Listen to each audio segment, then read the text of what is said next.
We've already looked at the potential of Shadow dying in Sonic Adventure 2, but another narrative of Shadow's life we have not yet explored. Today we will be looking at the ultimate Lifeform. This video does contain some bias, and no media used in this video is intended to infringe copyrights. With all that being said, sit back and relax as we investigate who the ultimate Lifeform is. During the story of Sonic Adventure 2, Shadow reveals that he is the ultimate Lifeform, a title given to him because he is an anthropomorphic hedgehog created as a weapon of mass destruction. It turns out that the end of the game has you battling the Bio-Lizard / Final Hazard. This monster also has the title of Prototype of the Ultimate Life. So, the Bio-Lizard is a precursor of Shadow, the Mach 1 to Shadow's Mach 2 positioning. One thing we don't know is the number of prototypes created, or if there were any prototypes between the Bio-Lizard and Shadow, or if Shadow was really intended to be the final product.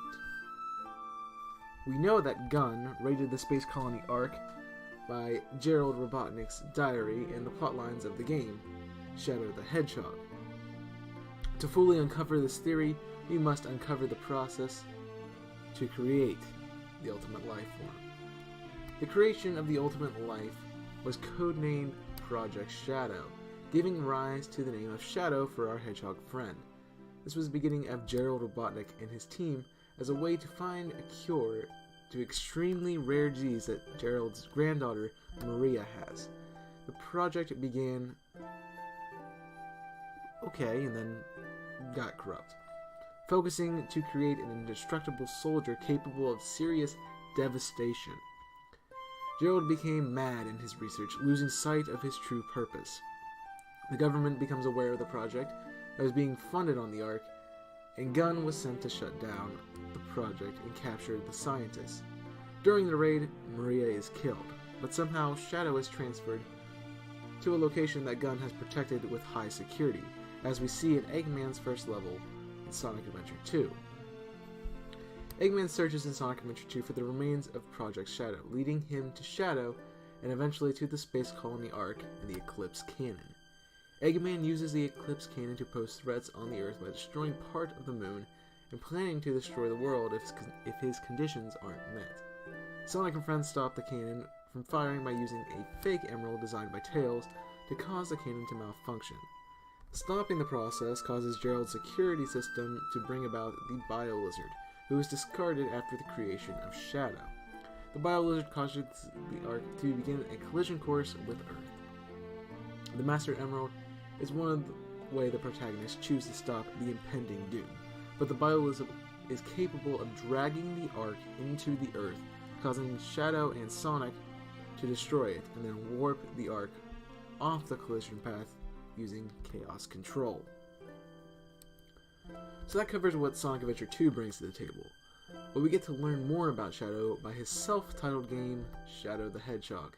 We discovered that an alien race, the Black Arms, has come to take over the Earth.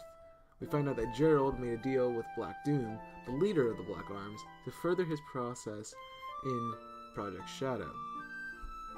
Gerald promised the Chaos Emeralds in 50 years if he would give part of his blood to create Shadow.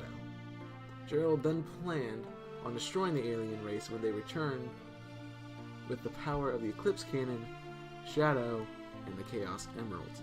But as we see in Sonic Adventure 2, Gerald's plan has failed. Gerald began his quest for world domination after creating Shadow. He had gone mad with power. But we aren't here to discuss Gerald's mental collapse. One question I always had was, how do you get a hedgehog out of a giant lizard? We do know that the Bio-Lizard is the predecessor to Shadow, but no other evidence is at hand to determine how many new models were created between the two.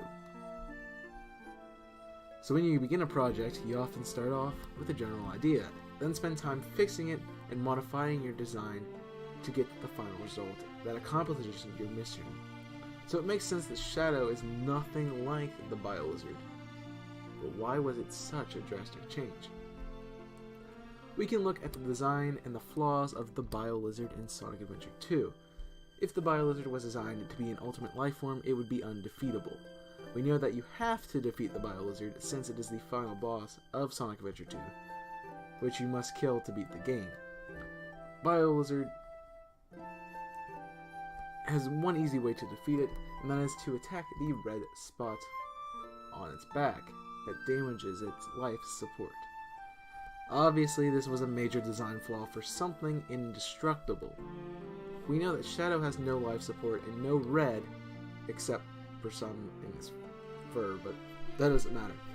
Another fun attribute of Shadow is his access to the Chaos abilities. From Shadow the Hedgehog, we know that Shadow received his Chaos abilities from the blood of Black Doom. How does the Bio-Lizard have Chaos abilities then? Well, Gerald must have obtained the blood of Black Doom before he created the Bio-Lizard. But the primary purpose of this blood was most likely to find a way to cure Maria, but upon researching the blood, they found that it possessed great power. But that is a theory for another day. Other than the Bio-Lizard's weak point, it is impenetrable, causing damage to anything that touches it. This beast was incredibly powerful without a doubt. It has no problem with destroying the world, but by hauling a planet-sized object out of orbit to collide it with something else. Now if we go by our current solar system model, Earth's gravity is roughly 9.807 meters per second squared. Sorry, we have to do math. But I'll try to keep it minimal. Earth's gravity would hold the space colony in orbit around it, meaning that the Bio-Lizard would have to have a force greater than the Earth's gravity to pull the Ark out of the orbit. This power is commonly known as escape velocity, which has made space travel possible. Escape velocity is about 11.186 kilometers per second, or roughly just over 25,022 miles per hour. To put it in context, a nuclear explosion approaches the speed of sound, which is marked at 343 meters per second, which is about 767.269 miles per hour. That would make escape velocity about 33 times faster, but this is escape velocity from Earth, and not exactly the Ark's orbit. To get the size of the Ark, we must look at the relative size compared to the known sizes of our solar system. The Ark is roughly 1/3 of the size of the Moon, which is about 1/4 of the size of Earth. Earth's mass is 5.927 times 10 to the 23rd kilograms, and has a radius of about 3,959 miles, or about 6,371 kilometers. We also know that the Moon has a radius of 1,738 kilometers and has a mass of 7.37 times 10 to the 22nd power. If we compare the Moon to the Ark using the conversions established by the calculations of the Earth and the Moon, the Ark would have a radius of about 475 kilometers and have a mass of about 9.072 times 10 to the 20th power. Taking all this into consideration, escape velocity from the Ark would be about 3,572 miles per hour. Now that we have this data, we can compare it to the nuclear blast mentioned earlier. Let's take an explosion of a 50 megaton nuclear weapon. The force would be 2.09 times 10 to the 17th power joules. A study has found that a punch would be about 150 joules, so you do the math. It would take at least 9.37 times 10 to the 17th power of joules of force, meaning the Bio-Lizard would just about sneeze and kill you. Yeah, it's that powerful. We should assume that Shadow is at least that powerful, but as we know, Shadow's power is contained by his inhibitor rings. These inhibitor rings are the key in figuring out how they made Shadow. Those rings contain the power previously discussed, allowing a being of Shadow's size to control the power without spontaneously combusting. Now that we had to figure out why they chose a hedgehog as the base of the design of the ultimate life form. Well, from a spin-off content, there has been an idea that Sonic was a part of Gerald Robotnik's projects. These adventures state that Sonic was brown until running into some speed test with Gerald using Sonic's signature shoes.